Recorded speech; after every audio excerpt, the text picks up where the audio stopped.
Guys, मैं आप सभी का आपके अपने YouTube चैनल SKNP बोर्ड पर स्वागत करता हूं। तो लास्ट क्लास में हमने प्रॉपर्टीज जो ट्रायंगल की थी वो सारी कंप्लीट कर ली थी। जितनी भी त्रिभुज की प्रॉपर्टी होती है वो हमने पढ़ चुके थे। उसके बाद हमें स्टार्ट करना है अब टाइप ऑफ ट्रायंगल, मतलब जो ट्रायंगल होते हैं वो कितने प्रकार के होते हैं वो हमें पढ़ना है। लेकिन उससे पहले हम कुछ टर्म पढ़ेंगे जो आपको बहुत ज्यादा इंपॉर्टेंट है। क्यों? क्योंकि हर क्वेश्चन जो किसी का भी हो, वो ट्रायंगल का हो सकता है, वो रेक्टेंगल का हो सकता है, वो सर्कल का हो सकता है, किसी का भी क्वेश्चन हो, लेकिन उनमें ये टर्म आपको हमेशा देखने को मिलेगी। तो ये टर्म पढ़ना बहुत जरूरी है। तो इसलिए इनको हम पढ़ रहे हैं और इनको आपको याद रखना है कि इस टर्म का मतलब ये है, इस टर्म का मतलब ये है। अलग अलग डिफरेंस आपको पता होना चाहिए, क्योंकि क्वेश्चन ये आपको एक्चुअली कहीं पर देखने को मिलेगी नहीं, लेकिन जब आप क्वेश्चन करोगे तो उनमें आपको ये टर्म देखने को मिलेगी। तो वहां पर उनका मीनिंग समझना बहुत ज्यादा जरूरी है। तो उन्हीं टर्म को लेकर हम स्टार्ट करते हैं। तो सबसे पहले हम पहली टर्म ले रहे हैं माध्यिका या फिर मीडियन। ठीक है, माध्यिका क्या होती है कि कोई भी त्रिभुज, कोई भी चीज हो उससे कोई मतलब नहीं है, लेकिन हम माध्यिका त्रिभुज में ही लेते हैं। मान लो हम एक त्रिभुज ले एबीसी, इस टाइप से हमने कोई त्रिभुज लिया एबीसी। अब यहाँ पर यदि हम वर्टेक्स ए से, जो शीर्ष ए है, उससे हम माध्यिका डालें, ठीक है, तो माध्यिका कैसी होगी? ऐसी लाइन जो सामने वाली भुजा पर हो। ऐसी लाइन वर्टेक्स से ऐसी लाइन ड्रॉ करना है जो सामने वाली भुजा को कट करे और दोनों बराबर भाग में डिवाइड करे। सामने वाली भुजा को कितने भाग में? बराबर भाग में डिवाइड करे। ऐसी जो रेखाखंड है उसको हम बोलते हैं माध्यिका। कोई से भी वर्टेक्स से आप ले सकते हो। जैसे वर्टेक्स ए लोगे तो बीसी को डिवाइड करेगी। यदि वर्टेक्स बी से आप माध्यिका डालोगे, कहां से डालोगे? वर्टेक्स बी से। कहां पर डालेगी माध्यिका? एसी पर। तो मतलब एसी को वो क्या करेगी? दो बराबर भागों में विभाजित करेगी। यहाँ पर मैं बना देता हूं कि मान लो आप वर्टेक्स बी से कोई माध्यिका यहाँ से ड्रॉ करते हो, तो वो इस टाइप से होगी कि जो एसी है उसको दो बराबर भागों में डिवाइड करेगी। मतलब यदि ये आपका 10 सेंटीमीटर है एसी, तो जो माध्यिका होगी वो बिल्कुल बीच में होगी। तो इधर वाला पार्ट है ये कितना हो जाएगा? 5 सेंटीमीटर, और इधर वाला जो पार्ट है हाफ, वो कितना हो जाएगा? 5 सेंटीमीटर। माध्यिका में बिल्कुल बराबर डिवाइड करता है। वो कैसा भी ट्रायंगल बना उससे हमें कोई लेना देना नहीं है, लेकिन जब भी हम माध्यिका ड्रॉ करते हैं तो वो त्रिभुज की जो जिस वर्टेक्स से ड्रॉ करते हैं उसके सामने वाली भुजा को वो दो बराबर भागों में डिवाइड करती है। ठीक है, गॉट इट? आ गया होगा समझ में। जैसे यदि हम बीसी की बात करें, मान लो बीसी की कुछ लेंथ दी है 20 सेंटीमीटर, ऐसा यदि बीसी दिया होता, तब ये क्या करती? जो एडी माध्यिका है ये इस साइड कितनी हो जाती? 10 सेंटीमीटर, और इस साइड फिर कितनी हो जाती? 10 सेंटीमीटर। मतलब भुजा को दो बराबर भागों में डिवाइड कर देती। ठीक है, ये आपको ध्यान रखना है। कभी भी यदि माध्यिका या मीडियन का कोई रिलेशन आता है तो वहां पर आपको ये चीजें ध्यान रखना है। ठीक है, नेक्स्ट है हमारा एल्टीट्यूड या फिर शीर्ष लंब। ठीक है, शीर्ष लंब में क्या होता है? इसमें ऐसा है कि मान लो आपने कोई त्रिभुज बनाया, यहां पर मैं बना रहा हूं ए बी सी। तो यदि आप किसी वर्टेक्स से सामने वाली भुजा पर परपेंडिकुलर डालते हो, क्या डालते हो? परपेंडिकुलर या फिर लंबवत। ठीक है, मान लो मैं ऐसी कोई लाइन ड्रॉ करूं जो वर्टेक्स ए से जाए और कहां पर जाए? बीसी पर। लेकिन ये लाइन क्या हो? सामने वाली भुजा पर कितने डिग्री का कोण बनाए? 90 डिग्री का। ठीक है, तो इसको हम बोलते हैं लंबवत। कहीं से भी आप ड्रॉ कर सकते हो। मान लो आप कहां से ड्रॉ करो? वर्टेक्स सी से ड्रॉ करो। ठीक है, सी से आपको ये लंबवत, आपको शीर्ष लंब आपको ड्रॉ करना है। कहां से? सी से। तो आप क्या करोगे? एक ऐसी लाइन ड्रॉ करोगे जो ए बी पर क्या होगी? 90 डिग्री का कोण बनाएगी। कितने डिग्री का कोण बनाएगी? 90 डिग्री का। लेकिन यहाँ पर ऐसा नहीं है कि वो दो बराबर भागों में डिवाइड करेगी। शीर्ष लंब में सिर्फ इतना ही याद रखना है आपको कि वो 90 डिग्री का कोण बनाएगी। यदि कोई वर्टेक्स से हम कोई रेखाखंड ड्रॉ करते हैं सामने वाली भुजा पर, तो वो सामने वाली भुजा पर कितने डिग्री का कोण बनाती है? 90 डिग्री का कोण बनाती है। ठीक है, ये आपको याद रखना है। नेक्स्ट पॉइंट, दो चीजें यहाँ पर है अलग अलग। एक होता है परपेंडिकुलर मतलब लंबवत, दूसरा होता है लंब समद्विभाजक या परपेंडिकुलर बाइसेक्टर। ठीक है, दोनों में डिफरेंस है। लंबवत तो हमने पढ़ा है। देखिए, ये जो शीर्ष लंब है ना और जो लंबवत है, दोनों एक ही चीज है। शीर्ष लंब मतलब क्या, हम शीर्ष से डाल रहे हैं। शीर्ष लंब क्या, कि जो लंब है वो हम कहां से डाल रहे हैं, शीर्ष से। कोई एक वर्टेक्स है, वहां से हम लंब डाल रहे हैं तो वो शीर्ष लंब हो जाएगा, ठीक है। और यदि हम लंबवत मतलब क्या, कहीं से भी आप ड्रॉ करो, लेकिन कितने डिग्री का कोण बनाए, 90 डिग्री का कोण बनाए, ठीक है। कोई सी भी रेखाखंड पे आप लंबवत ड्रॉ करते हो तो वो कितने डिग्री का कोण बनाता है, 90 डिग्री का। जैसे मैं यहाँ पर एक लाइन ड्रॉ करूं और इस पे लंबवत डालूं, ठीक है। यदि लंबवत डालता हूं तो ये जो है ये कितने डिग्री का कोण होगा, 90 डिग्री का। इसका मतलब होता है लंबवत या फिर परपेंडिकुलर, ठीक है। और ट्रायंगल के केस में शीर्ष लंब और लंबवत दोनों क्या हो जाते हैं, सेम हो जाते हैं, क्योंकि वर्टेक्स से आप डालोगे तो सामने वाली भुजा पर तो 90 डिग्री का कोण बनाएगा। लेकिन इसमें डिफरेंस क्या है कि शीर्ष लंब हम इसलिए बोलते हैं क्योंकि ये शीर्ष से हम ड्रॉ करते हैं। ट्रायंगल में कहां से ड्रॉ करते हैं, शीर्ष से, और लंब ड्रॉ करते हैं तो इसलिए शीर्ष लंब हो गया। और लंबवत भी वही होता है कि 90 डिग्री का कोण बनाएगा, ठीक है। अब हम नेक्स्ट पर आते हैं, लंब समद्विभाजक। लंब मतलब तो परपेंडिकुलर 90 डिग्री का कोण बनाएगा, इतना समझ में आ गया। समद्विभाजक, सम द्विभाजक, सम मतलब समान, द्विभाजक मतलब दो भागों में डिवाइड करना, ठीक है। तो लंब मतलब 90 डिग्री रहे और समद्विभाजक मतलब दो बराबर भागों में डिवाइड करे, मतलब दोनों चीजें हो इसमें, 90 डिग्री का कोण भी बने और दो बराबर भागों में भी डिवाइड करे। तो यहाँ पर मान लो हम कोई ट्रायंगल बनाए इस टाइप से, मैं यहाँ पर ए बी और सी त्रिभुज लूं, ठीक है।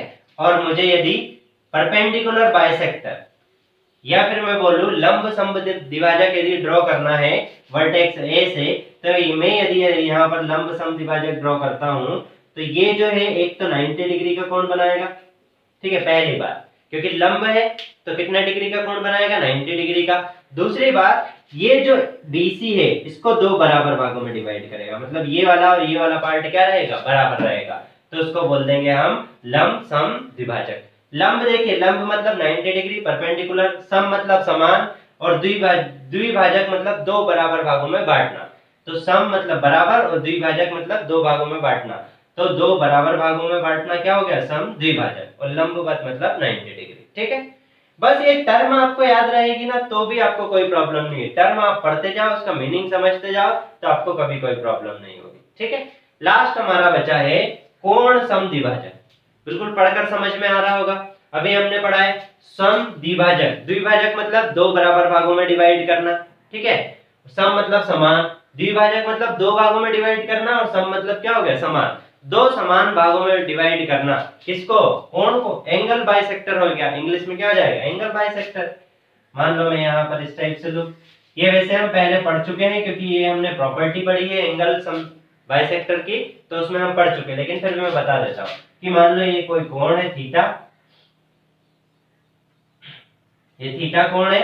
अब यहाँ पर मैं कोण समद्विभाजक ड्रॉ करूं तो ऐसी लाइन ड्रॉ करूंगा जो सामने वाली भुजा पर किसी भी पॉइंट पर कट करे, कुछ भी कहीं पर कट करे, उससे कोई मतलब नहीं है हमें, लेकिन ये जो कोण है थीटा, इसको वो दो बराबर भागों में डिवाइड करेगी, मतलब इधर वाला हो जाएगा थीटा बाय 2 और इस साइड वाला भी कितना हो जाएगा, थीटा बाय 2 हो जाएगा, ठीक है। तो ये क्या हो जाएगा, कोण समद्विभाजक, एंगल बाइसेक्टर, ठीक है।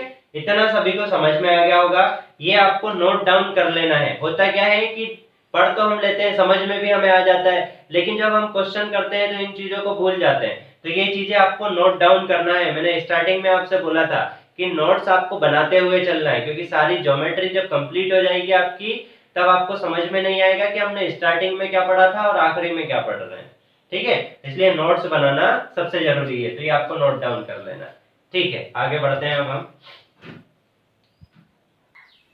अब देखिए मध्यिका के बारे में हम थोड़ा सा डिटेल में डिस्कस कर लेते हैं कि मध्यिका हमने अभी पढ़ा कि क्या होती है। कोई भी त्रिभुज हमने बनाया इस टाइप से, ठीक है, और उसमें तीन वर्टेक्स हमने ले लिए, ए बी सी, ठीक है, वर्टेक्स या फिर शीर्ष, तीन शीर्ष ले लिए हमने। अब यदि मैं ए शीर्ष ए से यदि मैं मध्यिका ड्रॉ करता हूं तो मध्यिका इस टाइप से ड्रॉ होगी। मध्यिका मतलब क्या, जो त्रिभुज को, जो BC है उस रेखा को दो बराबर भागों में विभाजित कर दे, तो ये पॉइंट क्या हो गया, D हो गया मान लो हमने। तो ये जो बी डी है वो किसके बराबर हो जाएगी, डी सी के। ये दोनों क्या हो जाएंगे, बराबर हो जाएंगे। ठीक है, अब यहां से आपको ध्यान रखना है हमेशा कि जो मध्यिका होती है वो जो त्रिभुज का एरिया है, क्षेत्रफल है, उसको दो बराबर भागों में डिवाइड करती है। मतलब हम ऐसा बोल सकते हैं, क्षेत्रफल of triangle a b d बराबर क्षेत्रफल ऑफ त्रिभुज ए डी सी। इसका मतलब समझिए, जो ये वाला क्षेत्रफल है, कौन सा वाला, ए बी और डी वाला, ये जो क्षेत्रफल है ये किसके क्षेत्रफल के बराबर होगा, इसके क्षेत्रफल के। मतलब ये इसका क्षेत्रफल और इसका क्षेत्रफल दोनों क्या होगा, बराबर। मतलब जब भी हम कोई मध्यिका ड्रॉ करते हैं, कोई भी मध्यिका हम ड्रॉ करते हैं, तो वो जो त्रिभुज है उसको दो बराबर क्षेत्रफल में विभाजित करती है। मतलब कोई मध्यिका ड्रॉ करी हमने, तो यदि कैसा भी त्रिभुज हो उससे कोई मतलब नहीं है, यहाँ पर त्रिभुज से कोई मतलब नहीं है कि किस टाइप का त्रिभुज है। यदि आपने मध्यिका ड्रॉ करी है तो वो इधर का और इधर का जो क्षेत्रफल होगा वो क्या होगा, बराबर होगा। ठीक है, सिंपल है बिल्कुल, इसके अलावा कुछ नहीं आपको समझना है। दूसरी बात, यदि ये तो मैंने पहली मध्यिका ड्रॉ कर दी, ठीक है, यदि मैं और ड्रॉ कर देता हूं, यहां से यहां तक एक और मध्यिका ड्रॉ कर दी, ठीक, तो यहां पर क्या हो गया, ये हो गया आपका C और E मान लेता हूं मैं। ठीक है, और यहां पर एक और मध्यिका मैंने ड्रॉ कर दी, यहां से यहां तक, और इसको मान लेता हूं मैं F। ठीक है, अब मेरे पास तीन मध्यिका हो गई। कौन कौन सी तीन मध्यिका हो गई मेरे पास, पहली हो गई AD, दूसरी मध्यिका हो गई CE और तीसरी मध्यिका हो गई BF। ठीक है, तीन मध्यिकाएं हो गई। किसी भी त्रिभुज की मैक्सिमम कितनी मध्यिकाएं हो सकती है, तीन मध्यिकाएं हो सकती है। और जो मध्यिकाएं रहती है वो हमेशा inside the triangle, inside the triangle मतलब त्रिभुज के अंदर होगी। मध्यिका की हमेशा यही प्रॉपर्टी है कि कभी भी आप मध्यिका डालोगे तो वो त्रिभुज के बाहर नहीं आएगी। मतलब ऐसा नहीं कि आपने यहाँ से मध्यिका ड्रॉ की इस वर्टेक्स से तो यहाँ पर ये लाइन आ जाएगी। ठीक है, हमेशा जो मध्यिका जो बनती है वो हमेशा त्रिभुज के अंदर रहेगी। जैसे हमने तीनों मध्यिकाएं ड्रॉ की है तो तीनों कहाँ है, त्रिभुज के अंदर है। ठीक है, ये हमेशा ध्यान रखना।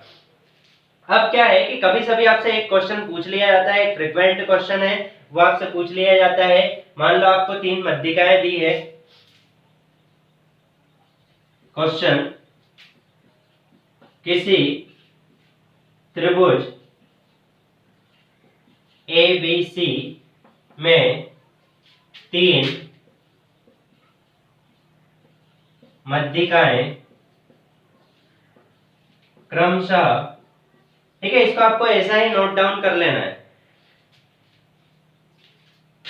9, 12 और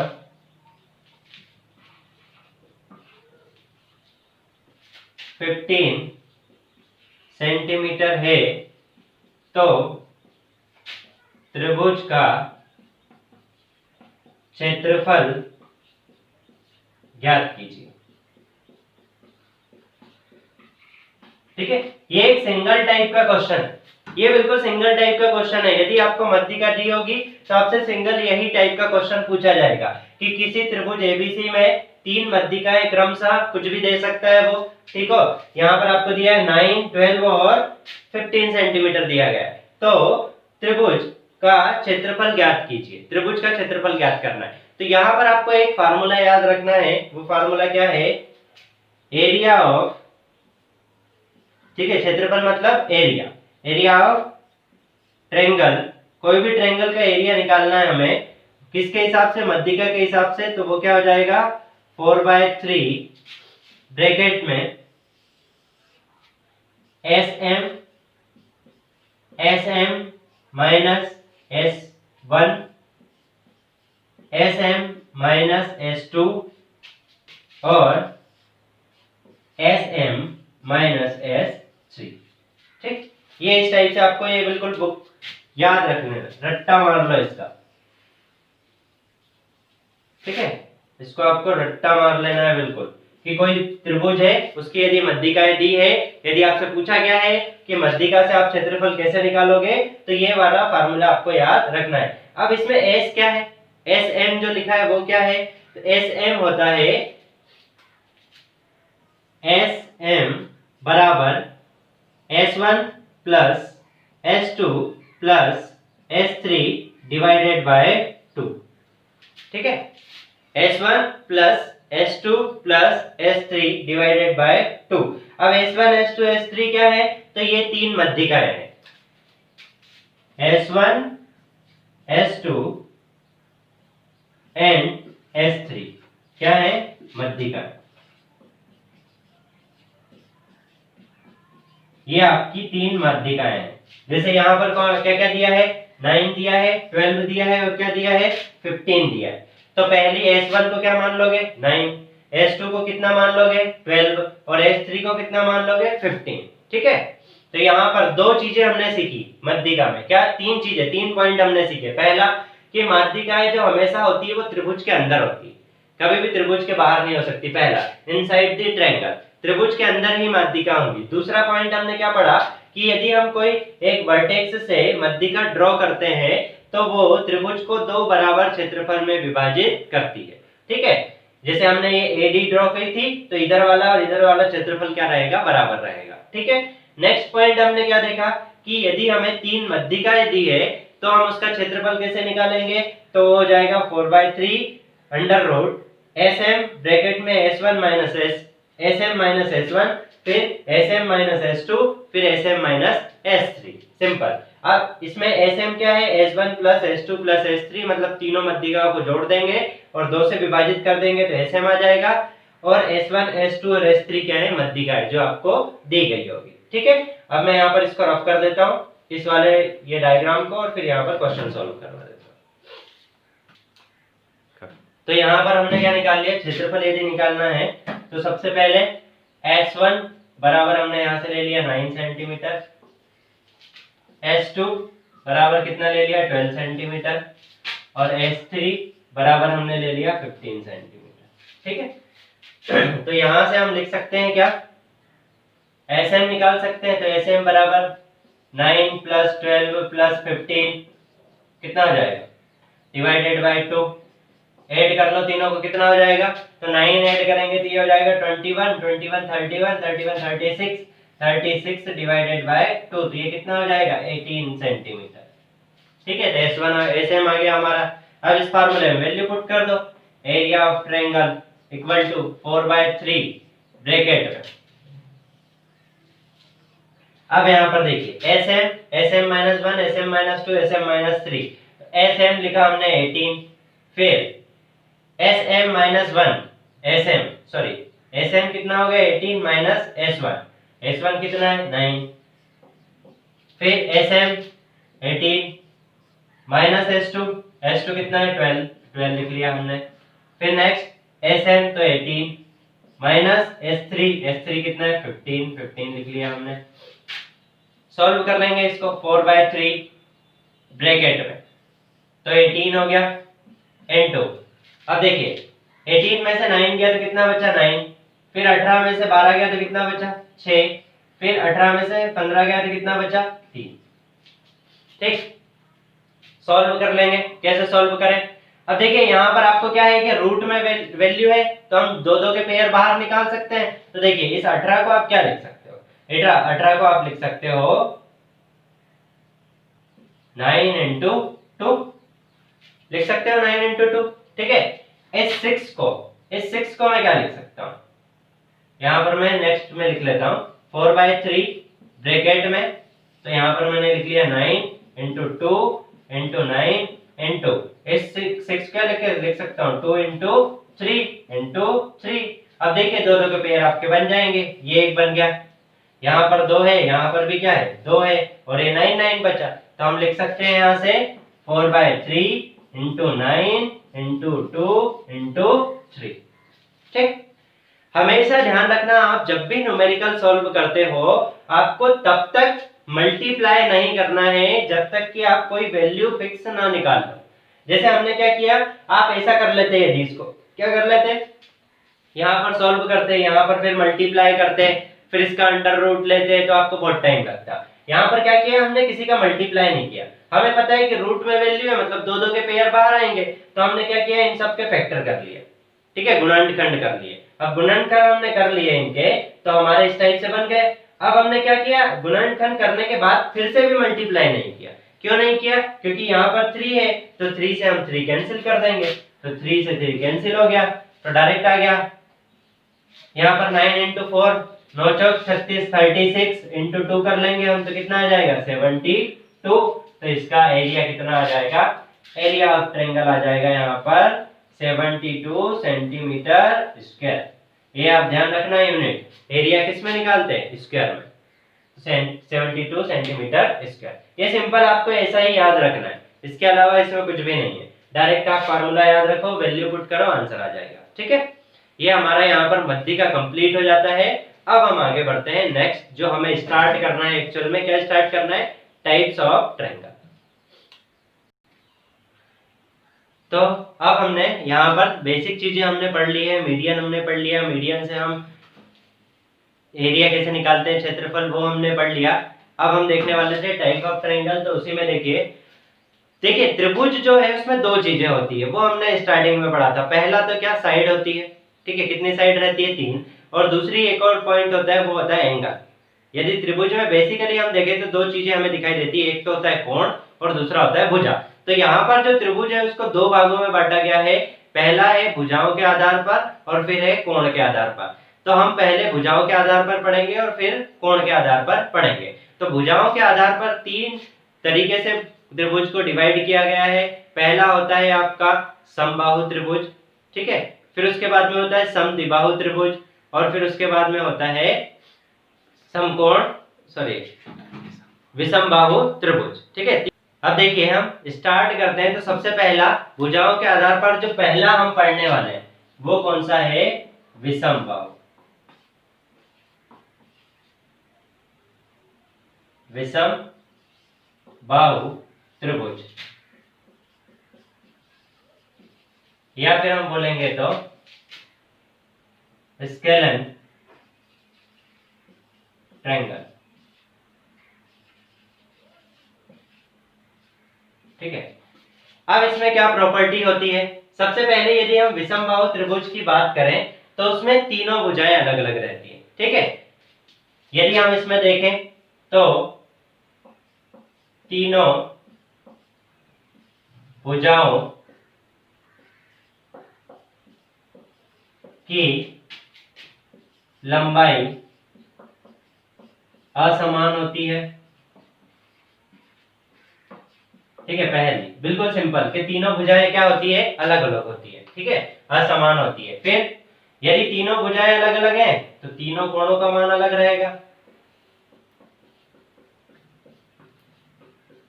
कोणों का माप असमान होगा।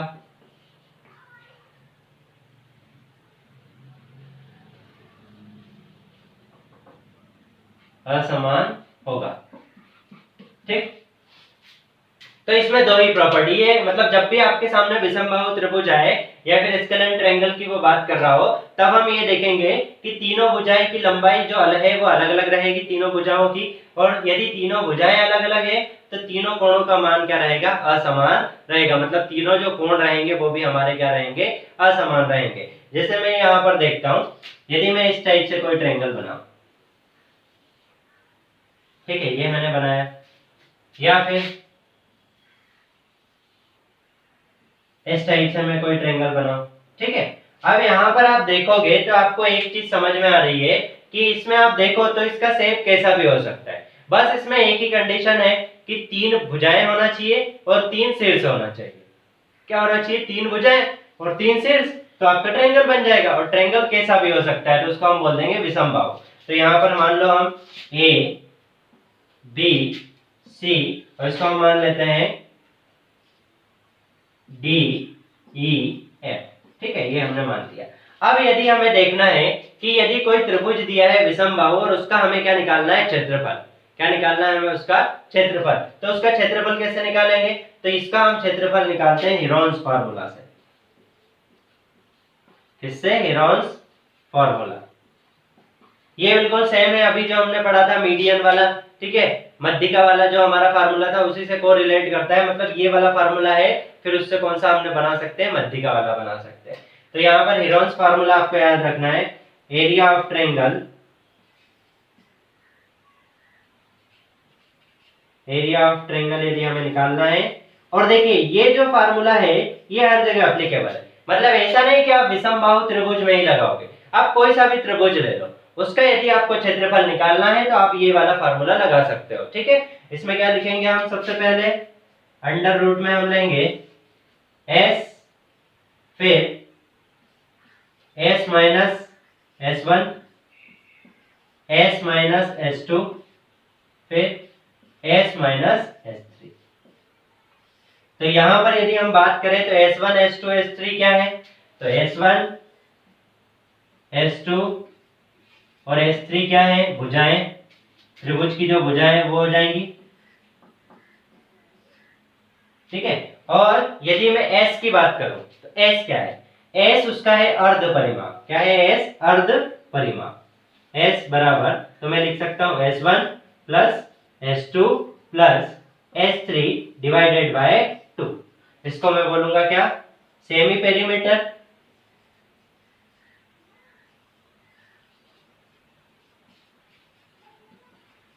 सेमी पेरीमीटर या फिर अर्ध परिमाप। क्या बोलेंगे? अर्ध परिमाप, ठीक। तो यहां पर हमने देख लिया एरिया ऑफ ट्रायंगल हो गया s माइनस 1, फिर s minus 2, s minus 3। s1 s2 s3 क्या है? भुजाएं हैं। और s कैसे निकालेंगे? s को बोलेंगे हम अर्ध परिमाप या फिर सेमी पेरीमीटर, और उसको निकालेंगे हम तो s1 plus s2 plus s3 divided by 2। तो ये हमारा हो गया बेसिक, ठीक है। बेसिक चीजें आपको इतनी ही याद रखनी है विषमबाहु त्रिभुज में, और ये सारी चीजें आप नोट डाउन करते चले, ठीक है। बाद में हमें समझ में नहीं आता है कि कहां पर हमें कौन सी चीज अप्लाई करनी है, तो ये चीजें आपको नोट डाउन कर लेना है। तो आगे बढ़ते हैं हम। अब देखिए यहाँ पर हमने एक क्वेश्चन लिया है कि किसी त्रिभुज की भुजाएं क्रमशः 5 सेंटीमीटर, 6 सेंटीमीटर और 7 सेंटीमीटर है तो त्रिभुज का क्षेत्रफल ज्ञात कीजिए। तो यहाँ पर सबसे पहली बात ये आती है कि यहाँ पर त्रिभुज का नाम नहीं दिया उन्होंने, कौन सा त्रिभुज है। तो सबसे पहले हमने ये देखा कि तीनों भुजाएं अलग अलग है, मतलब ये कौन सा त्रिभुज होगा? विषमबाहु त्रिभुज। विषम मतलब क्या?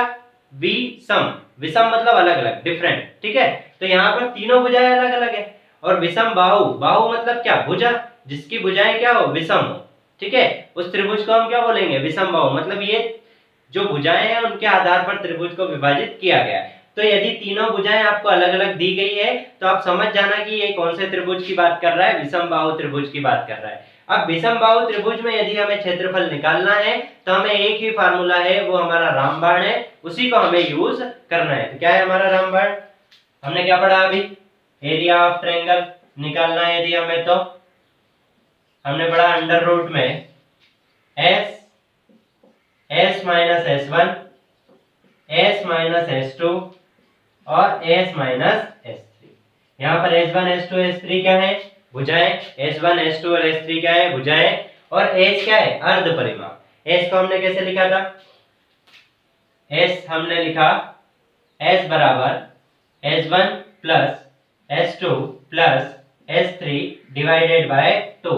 इसको हमने बोला अर्ध परिमाप।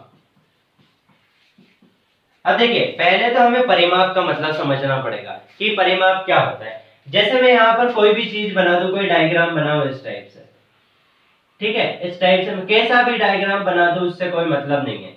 यदि मैं पॉइंट ए से स्टार्ट करता हूं और इसकी बाउंड्री लाइन पर चलूं और वापस पॉइंट ए पर चले जाऊं, तो ये जो मैंने चला है, जो दूरी तय की है, उसको मैं क्या बोलूंगा? परिमाप। मतलब ये जो डिस्टेंस है, ये जो दूरी है, इसको मैं क्या बोलूंगा? परिमाप। जैसे यहाँ पर मैं यदि एक इस टाइप से क्या बन गया है? चतुर्भुज। यदि चतुर्भुज बनाऊं और मैं बिंदु ए से, वर्टेक्स ए से चलना स्टार्ट करूं, मान लो ए बी सी डी दे दिया मैंने इसको नाम, और मैं ए से चलना स्टार्ट करूं और वापस ए पर आ जाऊं, तो जो जितनी दूरी मैंने चली ए से वापस ए पर आने में जितनी दूरी मैंने चली वो मेरा क्या हो जाएगा परिमाप। लेकिन दूरी कैसे चलना है इसकी भुजाओं पर, पहले ए से बी गए, फिर बी से सी, फिर सी से डी और डी से ए, तो ये क्या हो जाएगा इसका परिमाप। तो यहाँ पर क्या बोल रहे हैं वो अर्ध परिमाप, मतलब परिमाप कैसा होना चाहिए आधा। तो कोई त्रिभुज है उसका आधा परिमाप कैसे निकालेंगे, तो सबसे पहले मान लो मैंने त्रिभुज बना लिया, ठीक है, यहाँ पर दिया गया है। अब त्रिभुज मैंने मान लिया ए बी और सी। अब उसने भुजाएं दी क्रमशः कितनी 5 सेंटीमीटर 6 सेंटीमीटर 7 सेंटीमीटर, तो ये मैंने मान ली 5 सेंटीमीटर, ये मान ली 6 और ये कितनी मान ली 7 सेंटीमीटर। अब यदि उसने बोला परिमाप तो मैं क्या करूंगा ए से चलना स्टार्ट करूंगा, ए से जाऊंगा कहां पर बी पर, बी से कहां जाऊंगा सी पर और सी से कहां पर आ जाऊंगा ए पर। यदि मैं वापस ए पर आ गया तो कितना हो जाएगा परिमाप, तो ये क्या हो जाएगा 5 + 6 + 7, तो यही तो हम करते हैं S1 + S2 + S3। तो यहाँ पर यदि मुझे और अर्ध परिमाप मतलब कितना, जितना मैंने चला उसका आधा, तो आधा निकालना है तो मैं किससे भाग दे दूंगा 2 से भाग दे दूंगा, तो मेरा क्या आ जाएगा अर्ध परिमाप। ठीक है, परिमाप का मतलब समझ गए। तो यहाँ से S निकाल लूंगा मैं, S बराबर हो जाएगा S1 कितना है 5 + S2 6 + S3 7 डिवाइडेड बाय 2। ठीक है, हमेशा आप ध्यान रखना है एक चीज का कि ये जो यूनिट है ये सेम होनी चाहिए। मैक्सिमम क्वेश्चन में आपको सेम दी रहती है, लेकिन कई यदि आपको यूनिट अलग अलग मिलती है, यदि एक चीज सेंटीमीटर में है दूसरी चीज मीटर में है, तो आपको या तो सभी को मीटर में बदलो या फिर सभी को किस में बदलो सेंटीमीटर में। ठीक है, तो यहाँ पर आपको ध्यान रखना है। तो कुछ चीजें हैं वो आपको हमेशा याद रखना है कि यूनिट हमेशा इनकी सेम होनी चाहिए। अब यहाँ पर इसलिए सभी की सेम यूनिट है तो वो तो भूल जाओ फिर, तो 5 + 6 + 7 डिवाइडेड बाय 2 ऐड कर लो। देखिए अब यहाँ पर ऐड करना है तो कैसे ऐड करोगे, ऐड करने का तरीका होता है, मुझे पता है यहाँ पर 6 है, यहाँ पर 7 है, यहाँ पर 5 है, तो मैं क्या करूंगा एक इधर से उधार ले लूंगा तो यहाँ पर भी 6 हो जाएगा। ठीक है, और यहाँ पर भी 6 और यहाँ पर भी 6, तो 6 + 6 + 6 कितना हो जाएगा 18 डिवाइडेड बाय 2, तो कितना आ गया 9 सेंटीमीटर। ठीक है, ये क्या आ गया S। अब मुझे एरिया निकालना है, तो एरिया मुझे निकालना है, तो एरिया बराबर S बराबर कितना हो गया 9, फिर S 9 - S1 कितना है 5, तो 9 - 5 कितना हो जाएगा 4, तो यहाँ पर मैंने 4 लिख लिया। फिर 9 - S2 कितना है 6, 9 - 6 करूंगा कितना हो जाएगा 3 हो जाएगा। ठीक है, फिर 9 - 7 तो कितना हो जाएगा 2 हो जाएगा, तो मैंने यहाँ पर 2 लिख लिया। ठीक, सब एक साथ लिख लिया मैंने, अब कर लेना कैलकुलेट। फिर यहाँ पर यदि सॉल्व करूं मैं तो 9 के फैक्टर कर देता हूं मैं, 3 × 3 × 4 के फैक्टर 2 × 2 × 3 × 2। अब मुझे पता है अंडर रूट में कितने कितने के पेयर, दो के पेयर बाहर निकलते थे, एक ये हो जाएगा और एक ये हो जाएगा, तो मैं लिख सकता हूँ 3 × 2 अंडर रूट, बचा क्या अंदर ये बच जाएगा, ये हो जाएगा 3 × 2, तो मैं लिख सकता हूँ इसको 6 √6 सेंटीमीटर स्क्वायर। ये क्या हो जाएगा एरिया हो जाएगा। एरिया क्या आ गया मेरा 6 √6 सेंटीमीटर स्क्वायर। ठीक है, बिल्कुल सिंपल है, आप एक बार ध्यान रखोगे तो क्वेश्चन करने में बिल्कुल सिंपल है। यदि आपको कभी भी विषमबाहु त्रिभुज दिया है उसका क्षेत्रफल या तो आपको फाइंड आउट करना है, तो आपके पास यही तरीका है, इसके अलावा कोई तरीका नहीं है। किस त्रिभुज में, विषमबाहु त्रिभुज में। आगे के जितने हम क्वेश्चन करेंगे, आगे हम नेक्स्ट लेक्चर में नेक्स्ट त्रिभुज पढ़ेंगे, तो उसके तरीके अलग हैं। लेकिन यदि आपको 3 भुजाएं अलग अलग दी है और उसका क्षेत्रफल पूछा है, यदि उसका क्षेत्रफल आपको निकालना तो यही एकमात्र तरीका है, इसके अलावा और कोई तरीका नहीं है। ठीक है, तो यहाँ पर ये हमारा लेक्चर कंप्लीट होता है, ये आपको नोट डाउन कर लेना है जितनी भी चीजें लिखवाई है, और ये वीडियो आपको ज्यादा से ज्यादा लोगों को शेयर करना है और सब्सक्राइब करना है।